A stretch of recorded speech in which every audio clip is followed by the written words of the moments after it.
Hello student, how are you. आज पढ़ेंगे तृतीया पाठा बलात् बुद्धि विशेष्यते। बुद्धि और बल की विशेषता। शिक्षिका छात्रा का पशु सर्वश्रेष्ठ आसीत्। शिक्षक छात्रों से पूछते हैं कि कौन सा पशु सर्वश्रेष्ठ होता है। रमेशा महोदया सिंह सर्वश्रेष्ठा भवति। ठीक है, रमेश जो छात्र है वो शिक्षा अपने टीचर से बताता है, शिक्षक से कहता है कि जो सिंह है वो सर्वश्रेष्ठ है। शिक्षिका कथम, कैसे। शिक्षक पूछते हैं कैसे सर्वश्रेष्ठ है। अखिलेशा सिंह पराक्रमशीला भवति। अखिलेश जो है वो ये बताता है कि जो सिंह है वो एक पराक्रमशील पशु है, इसलिए सबसे श्रेष्ठ माना जाता है। शिक्षिका शोभनम, ठीक है, मतलब अच्छा। परंतु बलनेव को अपि सर्वश्रेष्ठ न अपितु बुद्धियो श्रेष्ठ भवति। शिक्षक ये समझाते हैं कि तुम जो बता रहे हो सही है, परंतु बल से कोई श्रेष्ठ नहीं होता। ठीक है, बलनेव को अपि सर्वश्रेष्ठ न, ठीक है, बल से कोई सर्वश्रेष्ठ नहीं होता, अपितु बुद्धि श्रेष्ठ भवति। बुद्धि से श्रेष्ठ जो होता है उसको शक्तिशाली माना जाता है। हितेशः की बाल छेपाए बुद्धि महत्वपूर्ण भवति। हितेश जो पूछता है, ठीक है, कि क्या बल जो है वो बुद्धि से महत्वपूर्ण है, बुद्धि जो है बल से महत्वपूर्ण है। शिक्षिका आम, या बुद्धिमान सा एव बलवाना भवति। जो बुद्धिमान होते हैं वो सबसे अधिक बलवान माना जाता है, श्रेष्ठ माना जाता है या होते हैं। रमेशा कथम एव, कैसे।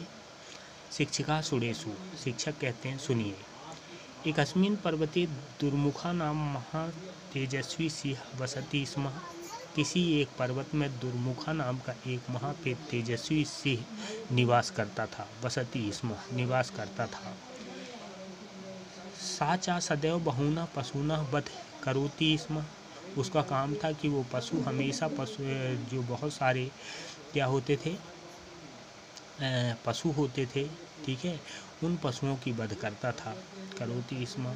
एकदा सर्वे पशवः सिंहस्य समीपम अगच्छत अववन। एक बार सभी पशुओं ने एकत्रित होकर सिंह के समीप गया। अगच्छन, अववत, गए और बोले। चा मृगेंदे, उनने कहा, हे जंगल के राजा सिंह मृगेंद्र, त्वं सदैव पशूनः वध कथ करोसि। ठीक है, वो प्रश्न करते हैं, कहते हैं कि तुम जो है हमेशा सदैव हमेशा पशुओं की वध करते हो। प्रसादी वय स्वयं एव भोजनस्य प्रतिदिने एके पशु प्रवेशिताम।